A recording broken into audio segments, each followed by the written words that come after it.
परमेश्वर के पवित्र नाम की स्तुति हो। परमेश्वर हम सबको आशीष दें और आज के संदेश से भी संदेश के द्वारा आप लोगों से मिलने के लिए प्रभु ने दिया हुआ मौका के लिए मैं धन्यवाद देते हैं। मेरे प्रिय आज का ये संदेश को हम हेडिंग है परमेश्वर हमारे प्रार्थना का जवाब क्यों नहीं देता है। इन बातों के बारे में हम थोड़ा मनन करेंगे। उससे पहले परमेश्वर मेरी प्रार्थना नहीं सुनते हैं, मेरे प्रार्थना को जवाब नहीं दे रहा करके कभी कभी हम नाराज हो जाते हैं, निराश हो जाते हैं, उदास हो जाते हैं, या तो हम कभी कभी प्रार्थना करना छोड़ देते हैं, परमेश्वर से हम गुस्सा हो जाते हैं। इन बातों को आप ना कीजिए, थोड़ा अपने आप को सोचना है। और परमेश्वर हमसे, आप पहले विश्वास करें परमेश्वर आपसे प्यार करते हैं, ठीक है। अगर वो हमारे स्वर्ग के पिता है, हमारे बच्चे हम अपने बच्चों से प्यार करते हैं।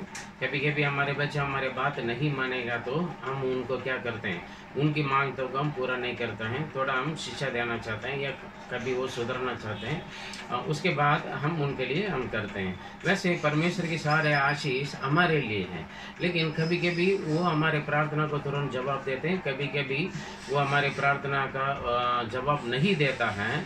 और उसके हो सकता है हमारे अंदर कुछ कमी या गलतियाँ हो सकते हैं। हम हमेशा दूसरों का गलती हमें नज़र में आता है, लेकिन अपने आप को, अपनी गलती को हम समझता नहीं। इसलिए आज का दिन परमेश्वर से आप नाराज होना छोड़कर आप अपने आप को जांचना और अपने बारे में सोचने के लिए आप ध्यान दीजिए। ये वचन के ध्यान से सुनिए और साथ साथ रेफरेंस भी बाइबल के साथ में रहकर आप पढ़ें और आपको ज़रूर समझ में आएगा। आइए हम पढ़ेंगे भजन संहिता 66 का 18, 66:18।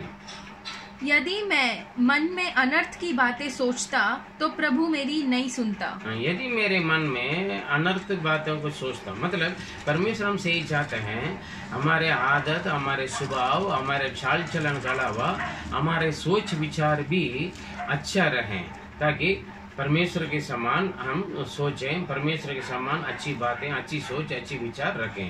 परमेश्वर हमसे यही चाहते हैं, क्योंकि हर माँ बाप चाहेंगे माँ बाप अच्छा होगा तो अपने बच्चे भी हम जैसा अच्छा रहेंगे करके सोचेंगे ना, आप भी वैसे सोचोगे।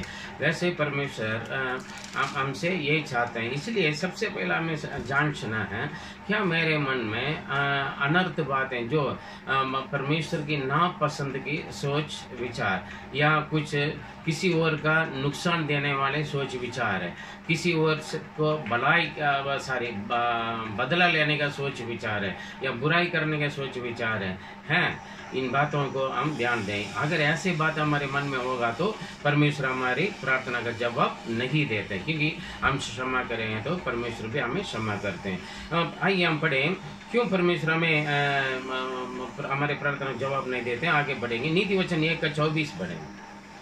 मैंने तो पुकारा परंतु तुमने इनकार किया, और मैंने हाथ फैलाया परंतु किसी ने ध्यान ना दिया। देखिए, मैंने पुकारा तो उन्हें अनसुनी बंद कर रहा है। कभी कभी वो परमेश्वर हमें रोकते हैं, टोकते हैं, कभी कभी परमेश्वर हमें शिक्षा देते हैं, ध्यान न देते हैं, क्योंकि वो हमसे प्यार करते हैं, लेकिन हम अनसुनी बनकर, अनजान बनकर हम चले जाते हैं, क्योंकि हम इस दुनिया की इच्छा या माया या अपने शरीर के मन की इच्छा अभिलाषों को पूरा करने के लिए कई बार हम परमेश्वर के वचन को या परमेश्वर के शब्द को या पवित्र आत्मा की अगुवाई को हम इनकार कर देते हैं या तो अनसुनी बनकर चले जाते हैं।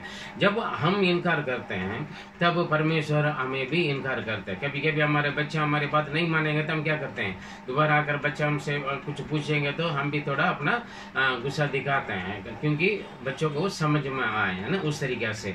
अभी हम पढ़े परमेश्वर कैसे हमें करते हैं, क्या करते हैं। नीति वचन 28 और उसका 9 पढ़े।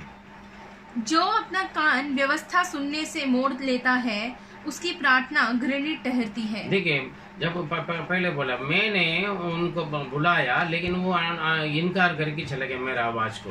अब कैसे वो बुलाते हैं? परमेश्वर अपना वचन के द्वारा हमसे बात करते हैं, है ना। परमेश्वर अपना वचन के द्वारा हमसे बात करते हैं, हम वचन को इनकार कर देते हैं, शिक्षा का। इसका मतलब शिक्षा के इनकार करके और हमारे जरूरत के लिए, मतलब के लिए हम परमेश्वर को बजाएंगे तो हमारे प्रार्थना उनके लिए घृणित है, क्योंकि वो अच्छा नहीं लगेगा। कभी कभी हमारे बच्चे हमारे बात नहीं मान रहे हैं, लेकिन उनकी जरूरत के लिए आकर हमसे मतलब के लिए प्यार करेगा या कुछ मांगेगा तो हमें कैसे लगेगा, है ना, अजीब लगेगा ना। वैसे परमेश्वर भी हमारे साथ करते, कि ये सारे हमें इनकार करने के लिए नहीं, परमेश्वर हमें हमारे जीवन में सुधारने के लिए।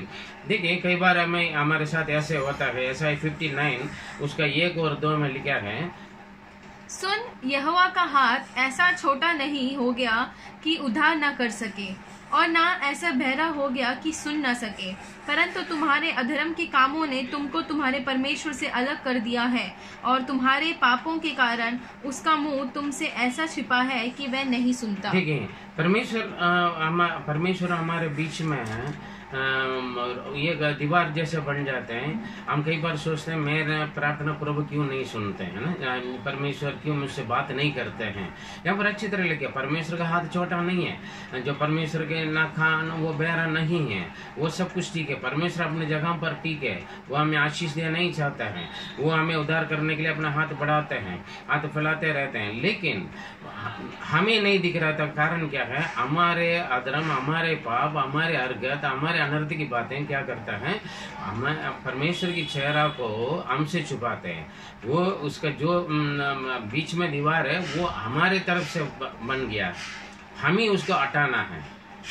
क्योंकि परमेश्वर से कोई दिक्कत नहीं है, वो तो हमें आशीष ही देने के लिए है, लेकिन हमारे पाप और हमारे अधर्म हमें और परमेश्वर के बीच में एक रुकावट बन जाता है। उसके लिए हम क्या करें, पढ़ें यिर्मयाह 4 उसके 1 से 4 तक एक वचन करके पढ़ेंगे। यहोवा की ये वाणी है, हे इज़राइल, यदि तू लौट आए तो मेरे पास लौट आ, यदि तू घिनौनी वस्तुओं को मेरे सामने से दूर करे तो तुझे आवारा फिरना ना पड़ेगा, और यदि तू सच्चाई और न्याय और पहले वचन पढ़ लिया, पहले वचन यहाँ पर देखिए, ये इस्राएल तो मन फिराना तो मन फिराओ, परमेश्वर जबरदस्ती नहीं करते हैं, है ना। तू अपने घिनौनी बातों छोड़कर मेरे ओर फिर कराओ, मेरे पास आ जाओ, तब तू क्या करेगा, आवारा जैसे इधर उधर भटकते नहीं रहेंगे। अरे काफी लोग क्या करते हैं, भटकते रहते हैं, इधर उधर भागते रहते हैं, दौड़ते रहते हैं, भटकते रहते हैं आवारा जैसे, क्योंकि उनका कोई है ही नहीं। क्योंकि पिता परमेश्वर आवारा किसको बोलते हैं, जिनका माँ बाप साथ नहीं देते उस बच्चे को आवारा बोलते हैं। वैसे परमेश्वर में छोड़ दिया तो हमारे अधर्म, हमारे पाप, हमारे हरकत के कारण परमेश्वर की नजर से हम भटक जाते हैं, तब हम एक आवारा बन जाते हैं, बेसहारा बन जाते हैं, और उसी वक्त हम क्या करते हैं, हम इधर उधर दौड़ते हैं, भागते हैं, भटकते हैं, कौन मेरे लिए सहायता करेगा, मदद करेगा। लेकिन परमेश्वर बोलते तू मेरे ओर, तू अपनी घिनौनी बातों को छोड़कर, जो परमेश्वर नापसंद करने वाले आदत, स्वभाव, चाल चलन, सोच विचार को छोड़कर अगर हम परमेश्वर की ओर फिर हम भटकने की जरूरत नहीं कि हम आवारा जैसा नहीं, बेसहारा लोग नहीं है। हमारा सारा और सहायता, मदद और हमारे लिए सब कुछ साथ देने वाला हमारे परमेश्वर बन जाते हैं। दूसरा वचन पढ़े, यिर्मयाह 4 का 2, और यदि तू सच्चाई और न्याय और धर्म से यहोवा के जीवन की शपथ खाए तो जाति जाति उसके कारण अपने आप को धन्य कहेंगी और उसी पर घमंड करेंगी। देखिए यहाँ पर देखिए, जब हम परमेश्वर के रास्ते पर चलने के लिए हम मन फिराए, हम हमारे जीवन का हमने मोड़ा है, दुनियादारी और परमेश्वर के नापसंद की हर बातों से हटकर हम परमेश्वर की ओर, परमेश्वर की व्यवस्था की ओर हम चलने के लिए जब हम शुरू हो जाते हैं, और जातियों के बीच में मतलब जहां हम रहते हैं, हमारे रिश्तेदार, हमारे परिवार, हमारी दुनिया के सामने हम गवाही बन जाते हैं। इसी में से हमें घमंड मतलब हमें आदर मिलता है, हम एक धार्मिक रास्ता पर चल रहे करके एक प्राउड हमारे अंदर आता है, ताकि लोगों के बीच में हम आशीष पाते हैं। मेरे प्रिय, आशीष का मतलब ये नहीं है कोई दिक्कत, परेशानी, दुख, तकलीफ नहीं आएगा, सब कुछ आएगा, लेकिन हर एक घटना में, विपत्ति में, नुकसान में, परेशानी में, हो सकता है हमारे काश हमारे प्यारे या परिवार के या किसी को भी, या हमारे बच्चे या किसी को हमने खो दिया तो भी परमेश्वर हमें हिम्मत दिलाकर खड़ा करते हैं लोगों के सामने। एक चौंकने वाली बातें बन जाते हैं लोगों के लिए, ताकि हम मजबूत होकर हम खड़े रह जाते हैं। इसलिए परमेश्वर के नजदीक में हम रहने से दुनिया में हम लोगों के सामने हम आशीषित रहते हैं। और पढ़ें तीसरा वचन, क्योंकि यहूदा और यरूशलेम के लोगों से यहोवा ने यूं कहा है, अपनी पड़ती भूमि को जोतो और कटीले झाड़ों में बीज मत बो। यहाँ पर देखिए, हमें कुछ करना, हम कई बार हम क्या करते हैं, अगर हमें जख्म हो गया तो उसी में बार बार हम दवाई लगाने से वो ठीक नहीं होगा, जख्म और बढ़ते जाएगा, सड़ जाएगा। लेकिन जख्म हो गया तो हम उसके क्या करना है, पहले हम जख्म को साफ करना है, स्प्रिट से या डेटॉल या कुछ दवाई से हम साफ करके उसके बाद हम दवाई लगाएं, पट्टी लगाएं, तभी वो ठीक होता है। कई बार हम ऐसे पथरीली जमीन या झाड़ियों के बीच में जहाँ घाटा है, जहाँ साफ सफाई नहीं हो, उस खेत में जाकर, जमीन में जाकर हम बार बार बीज बोएंगे, वो सही सफलता, सही उपज नहीं आएगा। सबसे पहले जमीन को ठीक करना है ना, खुदाई करना है, उसकी बहुत अच्छा सॉफ्ट बनवाना है, और उसके बाद अंदर पत्थर या कांटा वगैरह जो भी है वो सब कुछ हटाना। उसके बाद हम क्या करना, बीज डालने से वो बीज अच्छा फल देगा। मेरे प्रिय, कई बार हम परमेश्वर से आशीष मांगते रहते हैं, लेकिन हमारे जीवन को, हमारे मार्ग को, चाल चलन को हम ठीक करना नहीं चाहते हैं। ये परमेश्वर का पसंद नहीं है। परमेश्वर हमें यही चाहता है, हम हमारे जीवन की, हमारे हृदय को, हमारे जीवन की सोच विचार, हमारे मन की सोच विचार, चाल चलन को हम ठीक करें। उसके बाद हम परमेश्वर से अपनी जरूरतों के लिए मांगे, तब वो हमारे लिए आशीष का कारण बनते हैं। ये बहुत जरूरी है। और अगर आप ठीक नहीं कर पा रहे तो परमेश्वर से आपको दुआ करना है, प्रभु मैं ठीक होना चाहता हूँ लेकिन मेरे बस की नहीं है, मैं ठीक नहीं कर पा रहा हूँ, बार बार मैं गलती में या पाप में या अधर्म में मैं फंस जाता हूँ, आप मुझे मदद करो करके हम मांग सकते हैं। और चौथे वचन पढ़े, हे यहूदा के लोगों और यरूशलेम के निवासियों, यहोवा के लिए अपना खतना करो, हाँ अपने मन का खतना करो, नहीं तो तुम्हारे बुरे कामों के कारण मेरा क्रोध आग के समान भड़केगा और ऐसा होगा कि कोई उसे बुझा ना सकेगा। देखिए, बार बार परमेश्वर हमें समझाते, तू अपने हृदय को शुद्ध करे, पवित्र करे, क्योंकि धन्य है जो मन के शुद्ध है, वो परमेश्वर के दर्शन पाएंगे। परमेश्वर इसलिए बार बार हमें चेतावनी देते हैं, याद दिलाते हैं, धारणा देते हैं, शिक्षा देता है, कभी कभी हमें देने वाले आशीषों को रोकते हैं ताकि हम सुधर जाएं और हमारे जीवन में शुद्धिकरण हो जाए, परिवर्तन हो जाए। अगर हम मन परिवर्तन नहीं करेंगे, हमारे आदत, सुबह, चाल चलन या सोच विचार से हम नहीं फिराएंगे, तो फिर जरूर परमेश्वर का गुस्सा या क्रोध हमारे ऊपर आता है। फिर उनका गुस्सा क्रोध से बचाने के लिए कोई भी नहीं होंगे मेरे प्रिय। इसलिए हम हृदय, अपने हृदय को, अपने जीवन को पवित्र करना बहुत जरूरी है। क्यों पवित्र करना है? हम पढ़े भजन संहिता 139 उसका 23-24 पढ़े। 139। हे परमेश्वर, मुझे जांच कर जान ले, मुझे परख कर मेरी चिंताओं को जान ले और देख कि मुझ में कोई बुरी चाल है कि नहीं। परमेश्वर से हम प्रार्थना है, प्रभु आप मुझे जांच ले, आप फर्क की देखो, अगर आपका नापसंद की कोई आदत, स्वभाव, चाल चलन, कोई बुरी बात नहीं है, अगर ऐसे होगा तो उसको दूर करें। 24 पढ़े।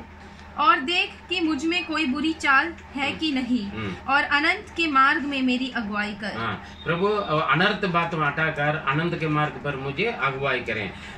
ऐसे हम दुआ करना, किससे? हम पवित्र आत्मा से हम प्रार्थना करना। हम अपने आप को परमेश्वर को उपस्थिति में हम अपने आप को समर्पण करके प्रभु के साथ बैठकर, परमेश्वर क्यों मेरी प्रार्थना नहीं सुन रहे करके लड़ने से कुछ नहीं होते मेरे प्रिय। आप अकेला परमेश्वर की उपस्थिति में बैठिए, अकेला कहीं कमरा पर, किसी कोने पे बैठिए, बैठकर परमेश्वर के आप सोच लें आपके सामने परमेश्वर है। आप प्रार्थना मत करो, सिर्फ इतना करो, प्रभु आप मुझे जांचे, मेरा गलती को बताओ, मेरा अधर्म की बात या आपका ना पसंद की बात आप मुझे बताओ करके सिर्फ इतना बोलकर प्रार्थना के साथ आप बैठ जाइए।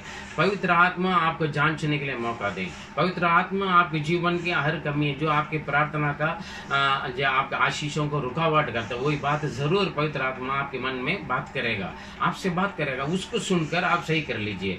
फिर आपकी प्रार्थना का जवाब ही उतरे उतरे परमेश्वर मिलेगा, आपके जीवन में आशीष आशीष रहेंगे। हम क्यों हम परमेश्वर को उपस्थिति में बैठकर जांचना है? अगर हम नहीं जांचेंगे तो हम पढ़ा था 66 के 18 भजन संहिता में, अगर मेरे मन में अनर्थ बातें रखेंगे तो प्रभु मेरी प्रार्थना नहीं सुनेगी। इसीलिए हम परमेश्वर की उपस्थिति में हम बैठकर हम अपने आप को जांच लें। पढ़ेंगे भजन संहिता 143:10। मुझको यह सिखा कि मैं तेरी इच्छा कैसे पूरी करूं, क्योंकि मेरा परमेश्वर तू ही है। तेरा भला आत्मा मुझको धर्म के मार्ग में ले चले। परमेश्वर मुझे अगुवाई करें जो आपकी पसंद का रास्ता पर, आपकी आत्मा मुझे अगुवाई करें। परमेश्वर की आत्मा हमें अगुवाई करना है, हम अपने आप को नहीं चलाना है, अपने लिए जो सही रखता है उस मार्ग पर नहीं चलना मेरे प्रिय। परमेश्वर से प्रार्थना करना, प्रभु मैं कैसे चलूं। हर रोज सुबह उठकर भोर में परमेश्वर को समर्पण करना करना है, प्रभु आज मैं क्या करना, कैसे करना, अपनी इच्छा पूरा करने के लिए कोशिश ना करें। परमेश्वर की इच्छा जो है वो पवित्र आत्मा से सीखें, पवित्र आत्मा से अगुवाई प्राप्त करके आप उनकी इच्छा पर चलने के लिए आप समर्पण कर लीजिए, तब आपके आनंद मार्ग में वो अच्छी तरह चलाएगा परमेश्वर। पढ़िए भजन संहिता 19 उसका 12 से 14 तक, एक वचन करीब पढ़े, 12, 13, 14। अपनी भूल चूक कौन समझ सकता है, मेरे गुप्त पापों से मुझे पवित्र कर। प्रभु हम अपने आप को जानना समझना, कभी हमारा गलती को मानता नहीं, लेकिन जब आप परमेश्वर की उपस्थिति में बैठोगे, परमेश्वर की आत्मा आपको जांचना दोगे, या तो आप पवित्र शास्त्र पढ़ोगे, परमेश्वर वचन पढ़ोगे, उस वक्त वचन के साथ आप तोड़ के देखोगे तो हमारा गलती या कमी किया है करके हमें मालूम होता है। कई बार हम कुछ लोग बाहर पाप करते हैं, कुछ लोग अंदर गुप्त पाप करते हैं। गुप्त पाप को भी सीक्रेट पाप है ना, गुप्त में सोच में, विचार में, या क्रिया में भी, या अंधकार में भी बहुत सारे गुप्त पापें करते हैं। उसी में से भी परमेश्वर बचाना, क्योंकि बाहर कर ले या गुप्त में कर ले, पाप ही होता है, वो परमेश्वर उसको घृणित करता है, इसलिए वो हमारे आशीषों को वो रुकावट करते हैं मेरे प्रिय। इसलिए गुप्त बातें जो भी है उस बातों को भी हम उसके लिए भी क्षमा मांगना बहुत जरूरी है। पढ़िए 13 वचन।